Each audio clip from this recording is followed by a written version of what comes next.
Assalamualaikum warahmatullahi wabarakatuh. Selamat bertemu kembali anak-anakku dari sekian hari yang selama ini kalian dengan saya tidak bertemu. Alhamdulillah pada saat ini kita bisa bertemu kembali dan kita bisa melaksanakan tugas kita sebagaimana mestinya. Anak-anakku, bagaimana keadaannya? Mudah-mudahan anak-anakku semuanya dalam keadaan sehat walafiat. Mudah-mudahan Allah senantiasa memberikan hidupnya sehingga kita mempelajari mata pelajaran prakarya kelas 8 ini senantiasa di bawah naungan Allah Subhanahu wa taala. Anak-anakku, saya sangat mengharapkan pada kalian semua kiranya bisa mempelajari mata pelajaran prakarya ini dengan serius dan tekun. Hari ini anak-anakku, kita mempelajari mata pelajaran prakarya kelas 8. Di dalam materi ini nanti kita mempelajari beberapa judul, tapi kemungkinan nanti tidak bisa kita sampaikan semua tema-tema yang perlu kita sampaikan kepada kalian nanti. Kalau ada ketinggalan pada pertemuan berikut kita akan lanjut. Berikutnya anak-anakku, pada tema penting hari ini adalah masalah jenis-jenis bahan lunak dan sifatnya, kemudian tekniknya, teknik pengolahannya maksud saya, dan prinsip perencanaan. Berikutnya prinsip pembuatannya. Hal seperti ini perlu kalian mempelajari dengan tekun dan memperhatikan betul-betul. Bisa lewat penyampaian saya ini, bisa juga melihat beberapa literatur atau media lain yang bisa menambah hasanah ilmu pengetahuan prakarya ini. Marilah kita masuk pada materi pokok kita, yaitu jenis bahan lunak. Jenis bahan lunak ini secara garis besar ada 5. Pertama, tanah. Yang kedua, getah. Yang ketiga, lilin. Yang keempat, sabun batang. Yang kelima, gips. Kelima-limanya ini hampir karakternya hampir sama. Ya, hampir sama. Sehingga dikategorikan sejenis ini bahan lunak. Sifat bahan lunak itu saya ringkaskan saja bahwa sifatnya secara sederhana, sehari-hari kita bisa lihat bahwa sifatnya itu lunak dan mudah diatur. Kalau kita olah mau bentuk apa saja, yang namanya bahan lunak itu mudah diatur. Sehingga di negara kita ini atau di mana saja banyak produk-produk dari bahan lunak ini karena mudahnya. Pengusahanya mulai dari masyarakat kecil sampai pada orang-orang yang elit ke atas, jadi mudah diolah. Kemudian setelah kita mengetahui sifatnya atau karakter dari bahan itu, kita masuk pada teknik pengolahannya. Teknik pengolahan bahan lunak ini secara garis besar, yang lebih detailnya nanti kalian bisa melihat literatur atau buku-buku yang menyangkut masalah bahan lunak. Bisa juga melalui media massa, misalnya internet atau apa jenisnya majalah. Silakan anakku mempelajarinya dengan berbagai macam sumber. Ya, Ada 5 teknik pengolahan. Ya, ada 5 teknik pengolahan bahan lunak ini. Yang pertama, pijit tekan. Jadi misalnya contohnya tanah. Ya, tanah itu dimasukkan di dalam ember, baru kita masukkan air di dalamnya supaya dia lebih lentur. Jadi kita bisa pijit. Jadi kalau kita pijit itu, ya kalau kita akan ini tanah, kalau kita pijit mudah, ya, lembek karena dia lembek tadi sifatnya, mudah dibentuk. Ya, kalau kita remas dipijit, ditekan, dia akan membentuk. Ya, semakin membentuk apa yang kita ingin, semakin padat dan semakin melentur dia. Berikutnya yang kedua, teknik pilin. Yang ketiga, teknik lempengan. Kemudian yang keempat, teknik putar. Yang terakhir ini teknik cetak. Cetak ini kan kalau anak-anakku di Jawa ini kan banyak itu kita bisa lihat cetakan-cetakan. Kalau kita pergi ke masyarakat kita, pengusaha batu bata itu mereka memakai cetakan untuk membentuk batu bata. Jadi mereka masukkan setelah dicampur tanah itu dengan air, ya mungkin ada lagi lain-lainnya yang bisa dicampur. Mereka campur aduk sampai merata, betul-betul merata. Mereka cedok masuk ke dalam cetakan. Ya, lama kemudian dia akan membentuk apa yang bentuknya cetak itu, dia akan mengikuti bentuknya cetak. Ya, itulah gunanya. Jadi itu mempermudahkan kita. Gunanya cetak itu mudah membentuknya. Kemudian pada prinsip perencanaan. Kalau kamu melakukan suatu usaha, anak-anakku, kalau sudah mengerti ilmunya tadi, maka mungkin kemungkinan besar kita mau melakukannya, mau mencobanya. Ya, karena itu mudah. Ya, sehingga kita mau mencoba. Tapi prinsip dasar perlu kita pegang bahwa sebelum kita melakukan sesuatu, sebagai masyarakat terdidik, kita perlu meletakkan dasar perencanaan. Ya, perencanaan dulu dengan baik, baru kita melakukannya. Karena dengan perencanaan itulah memberi petunjuk kita untuk melakukan sesuatu. Untuk mendapat perencanaan yang baik, maka langkah-langkahnya perlu diikuti dengan secara ilmiah. Yang pertama itu mencari ide dulu. Ide ini sangat penting, ya, karena nanti ada tujuannya. Ide itu kenapa kita mengambil banyak ide? Ide ini kenapa penting sekali? Karena dengan ide itu mempermudahkan kita untuk membentuk hasil-hasil karya kita atau produk kita.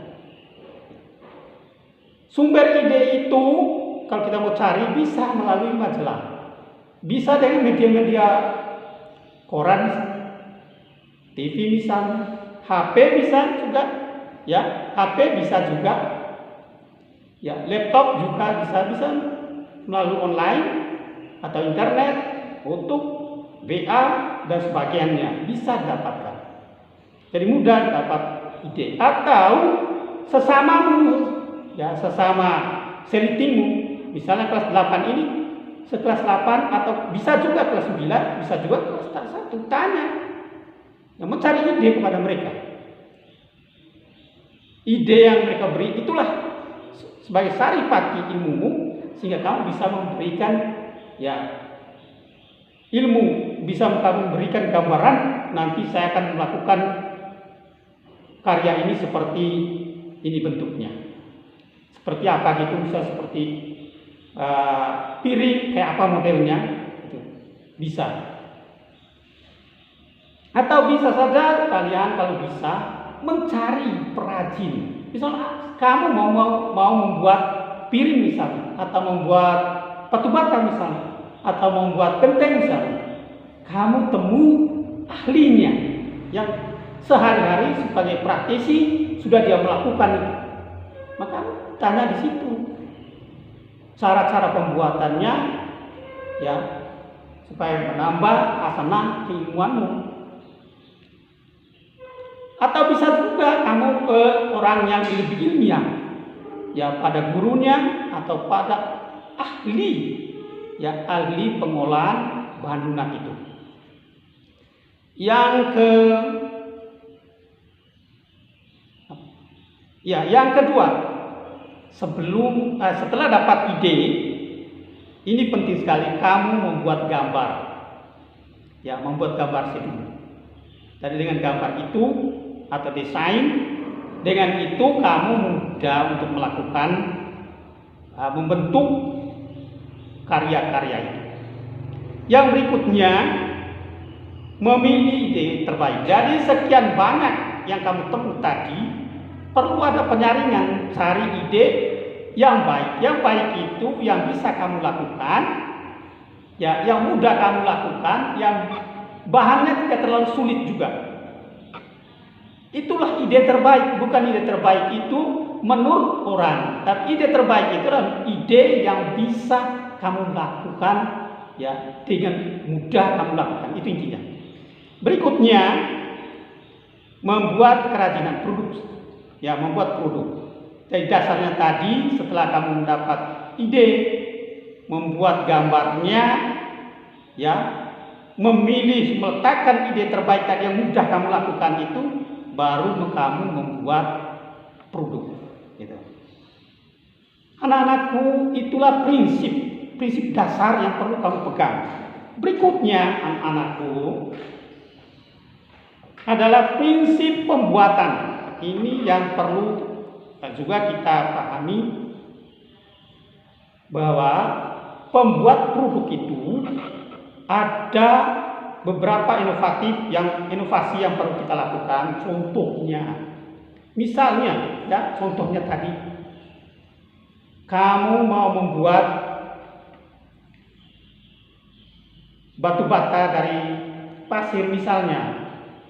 Itu kan ada semen, ya, ada pasirnya, ada air juga. Dicampur menjadi satu, dia akan membentuk. Itulah yang dinamakan integrasi itu. Setelah bahan itu terintegrasi, dia akan membentuk sesuatu. Dasar pemikirannya itu, campur dari beberapa komponen material, campur dari beberapa material membentuk suatu produksi. Itulah prinsip integrasi, karena terpadu. Prinsip integrasi itu adalah terpadu. Memasukkan dari berbagai macam material menjadi satu produk. Berikutnya ada prinsip memperpendek gerakan. Ya, di dalam suatu produksi itu ada prinsip efisien waktu. Ya. Jadi diusahakan ruang gerak itu tidak terlalu luas.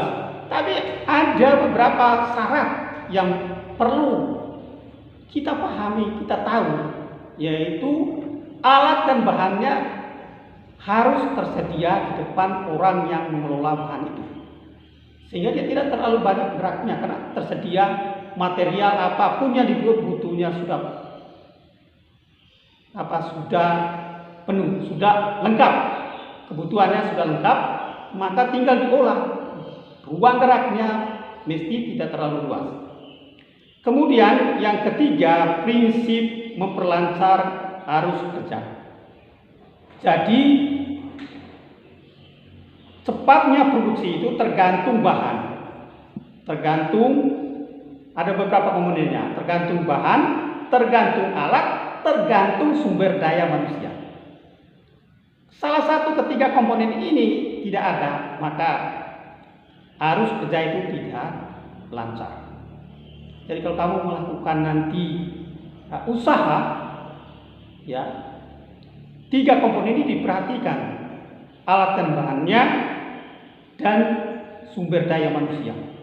Manusia terlatih atau tidak, walaupun ada bahannya, ada alatnya, tetapi anak-anakku tidak bisa gunakan, ya, tidak bisa digunakan alatnya, maka tidak akan terjadi produksi itu, maka tidak lancar. Maka kalau mau lancar, maka diusahakan, ya, ketiganya harus siap untuk melaksanakan. Yang Ya, yang keempat, prinsip penggunaan ruang produksi yang efisien dan efektif tadi. Jadi disetting, diatur ruangnya. Ya, diatur ruang tadi mulai dari bahan dan alatnya, ya. Dan ruang lingkup mereka itu disetting untuk terjadinya proses efisien dan efektif itu. Ya, yang kelima, prinsip keselamatan kerja dan kepuasan kerja. Ya, keselamatan kerja ini pertama keterampilan yang perlu diperhatikan, karena tanpa orang terampil juga bisa jadi kecelakaan. Ya. Jadi skill manusia yang perlu diperkuatkan. Kemudian tingkat kepuasan itu ya tergantung itu tadi hasil idemu. Kalau idemu itu bagus, maka hasil karyamu bagus.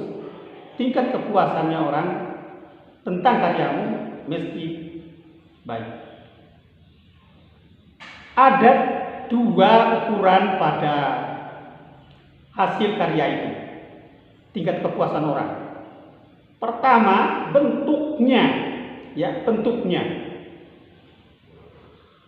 Kalau bagus, ya, kalau unik gitu ya, tertarik orang, maka tingkat kepuasan yang konsumen ya sangat tinggi.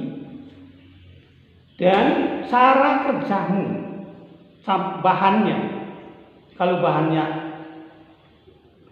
kualitasnya itu rendah, maka orang tidak juga puas dengan hasil karya kita. Berikutnya,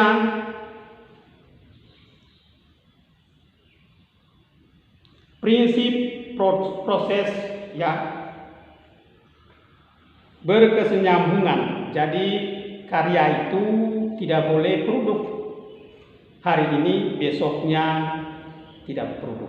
Jadi proses produksi berkesinambungan ini adalah proses yang terus berlanjut gitu. Berikutnya anak-anakku, ada prinsip kegunaan, ya. Prinsip kegunaan ini ada beberapa poin yang perlu kamu perhatikan.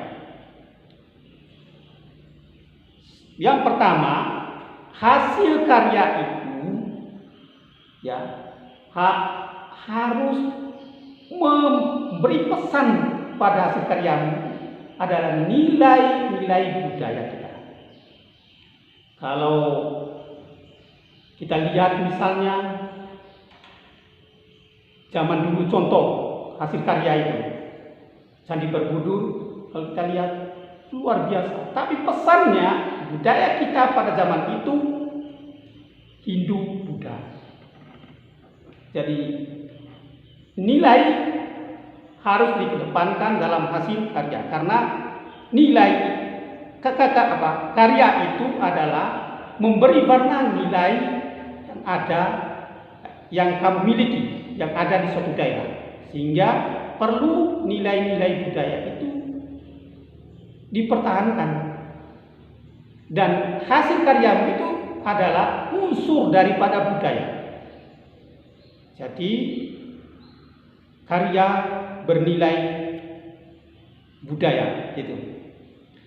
Berikutnya, prinsip kenyamanan. Jadi prinsip kenyamanan ini, bahan-bahan yang kamu gunakan jangan sampai bahan yang mudah terpecah. Yang kalau terpecah pasti yang memakainya nanti tidak nyaman gitu. Atau bahan yang kamu gunakan itu ya bahan yang mengandung racun. Ya, dia akan keluarkan racunnya. Itu juga berbahaya. Jadi perlu kamu perhatikan material yang kamu guna sebelum kamu lakukan produksi. Kemudian unsur kelubesan, ya. Yang berikutnya unsur keamanan, dan berikutnya adalah unsur keindahan. Dari selain nilai juga ada pesan indah yang dikeluarkan dalam hasil karyamu. sehingga orang tertarik untuk membeli produk kita. Anak-anakku, demikianlah yang perlu saya sampaikan. Nanti pada pertemuan berikut baru kita lanjutkan mengenai prinsip-prinsip bahan lunak ini. Kalau bisa saya pesan, tolong dilanjutkan dengan membaca sendiri di rumah. Demikian. Assalamualaikum warahmatullahi wabarakatuh.